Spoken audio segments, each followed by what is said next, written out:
Welcome back to New Rockstars. I'm Erik Voss, here with MT, Mastertainment, to talk about episode 5 of The Falcon and the Winter Soldier. What an episode, right, MT? Yes. Oh, man, especially the beginning. That beginning fight was amazing, outstanding. I am probably going to rewatch it several times. Yes.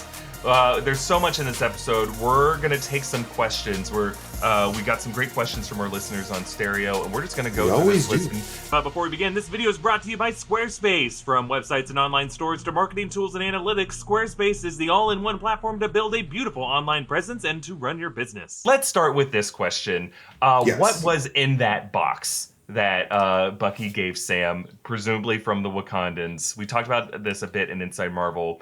What do we, presumably this is going to be some kind of new suit, some kind of new armored suit, new wings for Sam built by the Wakandans, so it's probably made of vibranium. But what do we think the visual of this is going to be? What do we think the functionality is going to be? I mean, personally, I think I'm more leaning towards the winged Captain America suit because Sam Wilson does not have powers in the MCU. So he's going to have some type of advantage, and I believe in the comics, he also does have the wings on his Captain America suit.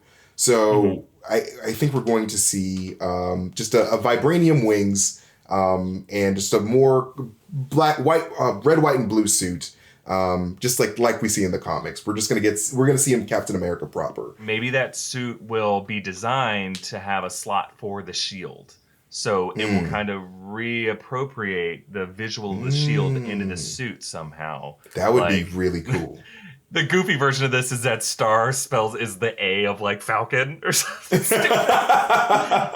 That'd be dumb as hell. But yeah, if it somehow incorporates the design of the shield to be part of a new look that's just uniquely for Falcon, we know that we have to assume that shield is made of vibranium or something like that. Maybe even the Wakandans are experimenting with like vibranium alloys, and they came up with proto-adamantium. So that shield that whole suit is going to be made of proto-adamantium to match this new shield that they've been fumbling around. And that way Sam doesn't have to carry it the same way. He can just kind of like latch it to the back of his shield or the back of his wings to kind of protect him in some ways. And then he can use it and weaponize it in other ways. That would be sick. That would be are you sure you didn't work with Shuri on this? Are you sure you didn't do that? Because it sounds like you have some insider information, Erik. I wish I worked in the labs of Wakanda. What a great job that would be. Right. Yeah, let's take. I have these questions. I have one from Liz Reese right now. I'm gonna try to play it. What do you guys think about John Walker getting maybe adamantium or proto-adamantium shield from Madam Hydra after his 5-minute DIY craft shield breaks into pieces?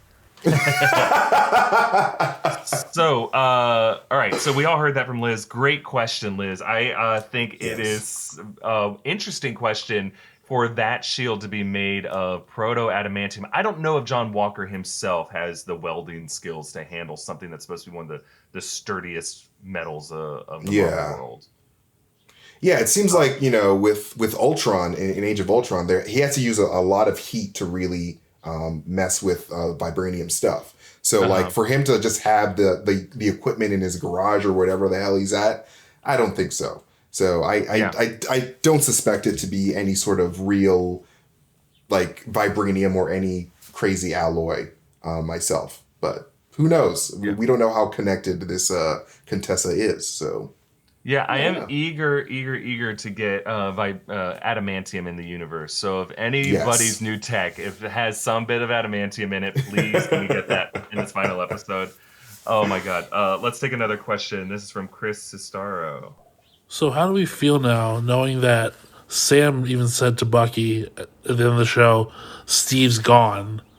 Is he really gone? Is he dead? Or is he just saying he's gone like out of our lives?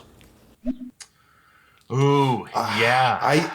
I see. It feels like a punt either way, right? Yeah, I honestly feel like they're using the word "gone" for a reason. Because, I feel like at this point, episode 5, we would have gotten the word "died" or the funeral or some mention of him being dead.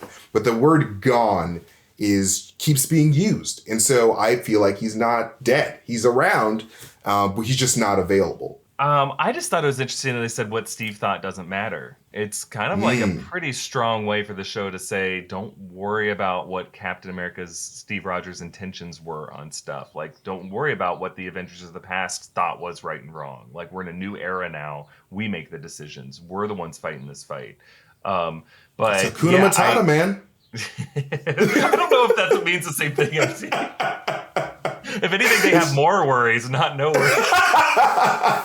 It's true. Never, but just like more so about like forgetting the past. I mean, just like it's focus on the future. For sure. We should feel Hakuna Matata. Exactly. Yes. But like, yeah, I want Old Cap to be on a moon base. I want him to be on the moon. Yes. Put Chris Evans in a fishbowl helmet, floating around with the Inhumans on the moon, please. Oh my God! Hopefully not the Inhumans. Let's keep that far away.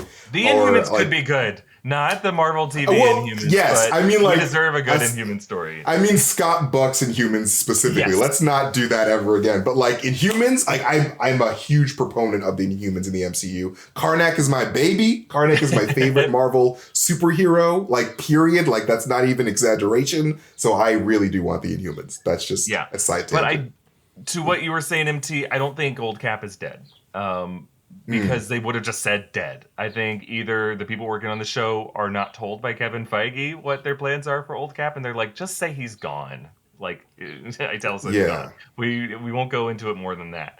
But I don't think they want to commit to him being dead yet because they might have other stories they want to tell with him. And again, thanks to Squarespace for sponsoring this video. Squarespace is the all-in-one platform to build a beautiful online presence and run your business. Want to start a website for your business? Maybe you run a Stark Industries, but with an E because you're based in Stark, Florida, and you've noticed a big demand for merch with your logo on it. Well, present your completely legal copyright-adjacent hats and tees using Squarespace's professional portfolio designs, display projects, and customizable galleries. You can auto-post your content to Twitter, Facebook, or Tumblr. They have built-in mobile websites and a really slick mailing list feature to stay in touch with your customers. Squarespace will even sell you a URL. Just head to squarespace.com for a free trial, and when you're ready to launch, go to squarespace.com/newrockstars to save 10% off your first purchase of a website or a domain. That's squarespace.com/newrockstars for 10% off your first purchase of a website or a domain. Bobby's got a question here on stereo. We saw Bucky's arm kind of glitch out, but we never got anything more of that,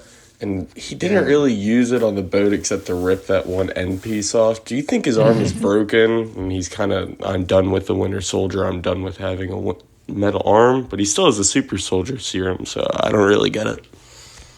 Yeah, there was an interesting moment where his arm glitched out for a second. I was worried. But then by the end of that fight, he seemed to be using his arm again, right? Yeah, I honestly think that the arm may not be in the best shape. I think that it could be like glitchy-ish, and like that could factor in the last episode where like he tries to do something, but then it's like, oh no, like it got damaged in the fight with John Walker, and like he's gonna get eventually a new arm. I don't think he ends this series with the Wakandan arm that he got. Oh, you don't? Oh no! Like I said the other day, like it's all about action figures, man. It's all about making action figures. That man's gonna have a different arm. He's gonna be rotating arms for as long as he's in the MCU. Honestly, that's an arm of a different color. Yeah, I think the presumption of Bucky's detainment of Zemo with the Dora Milaje is that Bucky had been hanging out with the Wakandans, and that whatever fixes, whatever sprucing up they need to do to that arm, they would have done then off screen. That was just my. That is true. That is true. That is very true. It did not glitch. I think they just needed a moment of drama towards the end of that fight to be like, oh, and they cut back to Bucky, kind of like Randy in A Christmas Story. He's still laying on the ground, like, oh, Bucky's still not to back up. Oh, okay, Stan, you got another move. But yeah, Bucky skips his turn. Bucky's still asleep. All right, next question. Yeah, Emerson's got a question here. Would you rather see Torres just use the mechanical type wings, or do you want to see him mutated and like have the bird powers and everything? Well, Emerson, I can't speak for MT. I want to see some freaky body horror mutation shit for once in the MCU. Like, well, not for once. That would be tight. But they stick with that, just like, if it's on Earth, or like use technology to be the version of yourself. So I'm thinking the MCU is just gonna be like use technology. But I want it. What do you want, MT? I want freaky. I mean, like, you know, like with episode 1, when we first got introduced to Torres, I assumed that that's what they were gonna do. That they were gonna augment Torres, and that we're gonna get some freaky bird shit. Have a bird man. But I think that they're, you know, with this new episode with Sam saying keep the wings, Torres is going to be like, yes, now I can be a nerd and make my own suit. So we're definitely going to get a more metal, like more technology-based suit. But I would personally like to see a mutated Torres, but I don't think we're going to get that. And plus, it costs more money to mutate somebody with CGI. So I think they're just going to be like, put on the suit, kid. And it's cheaper this way, and it's more realistic, so it's fine. But that's just my interpretation of that. I think it's a good interpretation. Let's take another question here. What the Falcon is up with Sharon and making it seem like she sent Batroc to kill Sam the first time and now doing it again? Yeah, what is Sharon Carter doing? Like, what is her plan? Who is she really working for? I mean, everyone has like a different theory with their own set of evidence that is conclusive, smoking gun, whether it's she is working for the CIA, she's working for some other government agency, she's secretly the power broker, she is a Skrull, you know. But ultimately, I think she's just working for some kind of criminal agency that is outside the law if she's in Madripoor. I personally don't think she's actually working for a government thing trying to destabilize that criminal organization, just because I don't see what interest they would have in sending in Batroc to work with the Flag Smashers. Even if it was to bring down the Flag Smashers from the inside, there's other ways to do that. And why even let them get so close to the GRC to bring down and to throw smoke bombs in that council room? You would think he would just beat them up there in Central Park and then take them in, you know? I think she is she's working for some criminal organization. She is selfishly trying to move up in that organization, as she has been doing this time in Madripoor. And I think we won't know until we know who or what the power broker is. This is true. Like ditto from Erik. You know, it's just too early to know what's going on. But like, if I were to take a stab at it, I think that she's working on behalf of some type of organization. Like it's some type of something. Like I mean, specifically a governmental organization. I just don't know in what capacity. Whether it's United States, whether it's some other government. It's just I don't think that things are what they seem. I think that we're sort of being set up to believe that Sharon is, you know, playing like an evil person, but it just doesn't line up with the character that Marvel has set her up to be so far.